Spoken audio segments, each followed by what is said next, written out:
మీకోసము ఏ gastric problem ఉంటే ఏ test చేయించుకోవాలి, దానికి వేరే వేరే టెస్ట్లకి డిఫరెన్స్ ఎలా ఉంటుంది. ఎందుకు చెప్తున్నానంటే ఒక పేషెంట్కి కడుపులో నొప్పి వచ్చినప్పుడు ఎస్పెషల్లీ ఇక్కడ హాస్టల్లో ఉంటారు కొంతమంది పిల్లలు.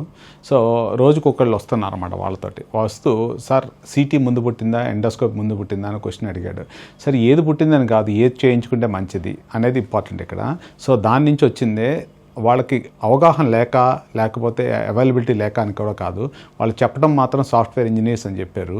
సో వాళ్ళకు ఉన్నది ఏంటంటే కన్ఫ్యూజన్ నుంచి బయటపడేయడానికి ఏ టెస్ట్ ఏంటి. ఆమెకు బేసికల్లీ వచ్చింది ఏంటంటే అమీబియాసిస్, అంటే ఒక రకమైన ఇన్ఫెక్షన్ పేగులో, చిన్న పేగుకి పెద్ద పేగు జాయినింగ్లో వచ్చింది. నొప్పి వస్తుంది, అల్ట్రాసౌండ్ చేసుకుంటే స్కాన్లో అక్కడ కొద్దిగా వాపు ఉందని తెలిసింది. ఈ వాపుకి చేయాల్సిన టెస్ట్ సిటీ స్కానా, కొలనోస్కోపియా, లేకపోతే ఇంకేమన్నా టెస్టులు చేయాలా అనేది చాలామంది భయపడుతూ ఉంటారు. సో దానికోసం దాంట్లో నుంచి వచ్చిన సారాంశమే ఏ టెస్ట్ చేయాలి ఏంటి అనేది చూసుకోవడం మీకోసం ప్రతి టెస్ట్ గురించి గ్యాస్ట్రిక్ ప్రాబ్లంకి చెప్తున్నాను నేను. Thank you.